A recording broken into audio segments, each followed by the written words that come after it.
eleko ya sanza to kozala na makambo ya sanza ezali moko na babiso ya nzoto na tango ya bolenge oyo okomona.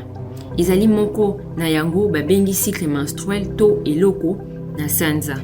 Yango esalemaka soki totali malamu kati na mvula ya 8 na 13 pe epai na bato mosusu ata na likolo. Moto na moto azalaka na bolenge na tango oyo ezali malamu mpo na nzoto na ye. Mbala moko na sanza, moko ya ba ebombeli likei na yo mibale ebimisaka lokola moke ya momboto to na kati ya ba trompe na yo. Na nsima uterus na yo ebandaka kotomba paroi ya sika na lokola liaki ezwi nde ezwaka mokumba na mai ya mibali.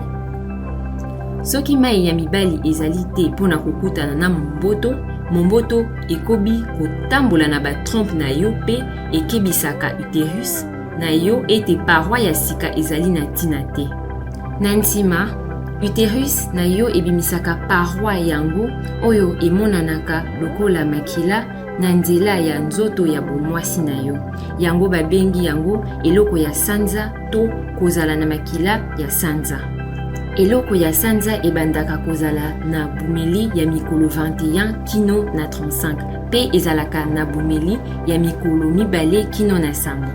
Tangu ozali kobanda kozala na makambo ya sanza, okoki kozala na yango mbala mingi to moke. Mai ya sanza ekoki kozala kilo, pepele to kati na kati. Kobanda kozala na eloko ya sanza ezali moko ya babiteni ya bolenge mpe etape ya motuya na nzela na yo ya kokoma mokolo.